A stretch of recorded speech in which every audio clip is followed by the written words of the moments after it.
क्या आपके साथ कभी ऐसा हुआ है कि किसी ने आपका मैसेज को सीन कर दिया, उसको रिप्लाई नहीं कर रहे और आपके दिमाग में बहुत तरह के डाउट्स आने लगते हैं कि क्या वो मुझे इग्नोर कर रहे हैं, क्या वो मुझे अवॉइड कर रहे हैं। गाइस, मैसेज सीन करके रिप्लाई नहीं करने का हमेशा ये मतलब नहीं होता कि वो आपको अवॉइड कर रहे हैं या इग्नोर कर रहे हैं, बट इसका मतलब कुछ तो होता ही है। तो गाइस, आज के इस वीडियो में हम लोग ये जानेंगे कि इस चीज का क्या इंटरप्रिटेशन है, इसके कितने इंटरप्रिटेशन है, कितने कारण हो सकते हैं और मोस्ट लॉजिकल या फिर मोस्ट ऑब्वियस रीजन क्या हो सकते हैं ऑलमोस्ट हर केसेस में। ठीक है, तो चलिए इस वीडियो को स्टार्ट करते हैं। गाइस, जो सबसे पहला रीजन है, जो मोस्ट इनोसेंट रीजन भी बोला जाता है, वो ये कि हो सकता है कि जब आपका मैसेज गया, हो सकता है कि वो बहुत बिजी होंगे, तो मतलब उसको क्लिक कर दिया इसने गलती से, बट उसके पास उतना टाइम नहीं था, वो कोई और चीज में फंसे हुए थे कि दिमाग ही उनका वहां नहीं गया कि उसको रिप्लाई करना है, मतलब उस चीज को लाइटली लेना। ऐसा भी हो सकता है कि वो भूल गए, फिर उसको सीन करके फिर कहीं और चले गए। तो एक ये इनोसेंट रीजन बनता है। गाइस, अब जो दूसरा रीजन है वो ये कि जब आपका मैसेज आता है, हो सकता है कि वो मैसेज कुछ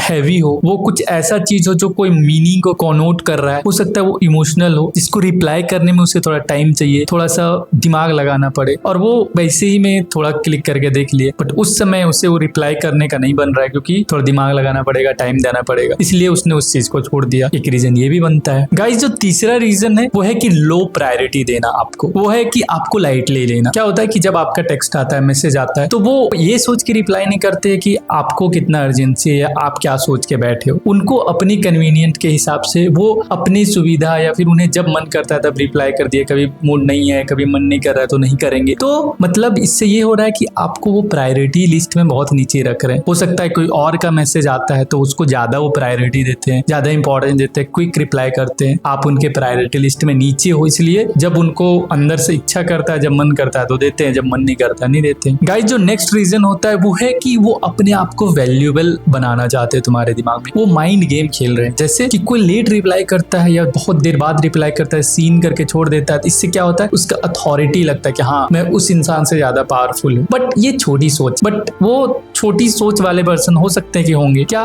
कि यदि मैं लेट रिप्लाई करूंगा, नहीं रिप्लाई करूंगा, देख के छोड़ दूंगा, तो इससे मेरा इंपॉर्टेंस बढ़ेगा, वैल्यू बढ़ेगा उसकी नजर में। तो इतना छोटा छोटा सोच वाले लोग होते हैं, शायद आप उसको अप्रोच कर रहे हैं, इसलिए ऐसा हो रहा है। तो गाइज, एट द एंड मैं यही बोलना चाहूंगा कि आप एक इंस्टेंस से, दो इंस्टेंस से जज मत करो। हो सकता है कि वो इनोसेंट रीजन हो, जेन्युइन रीजन हो, जिसके कारण आपके रिप्लाई को या फिर आपके टेक्स्ट को सीन करके छोड़ दिया उन्होंने। बट यदि वो पैटर्न दिखे, ये बार बार दिखे, तो आप समझ लेना कि आप प्रायोरिटी लिस्ट में लो हो, आपको वो इंसान इंपॉर्टेंस नहीं दे रहा है, वैल्यू नहीं दे रहा है। तो बेहतर है कि अपनी सेल्फ रिस्पेक्ट को बचाओ और वैसे पर्सन के साथ दोस्ती करो, बात करो जो आपको इक्वल इंपॉर्टेंस देता है। आप उनके प्रायोरिटी लिस्ट में आप आगे हो, अपना सेल्फ रिस्पेक्ट को दबाने का कोई जरूरत नहीं है। ठीक है, तो इस चीज को ध्यान रखो और अपने रिलेशनशिप को मजबूत करो और अच्छे लोगों के साथ रिलेशन बनाओ। Okay, bye.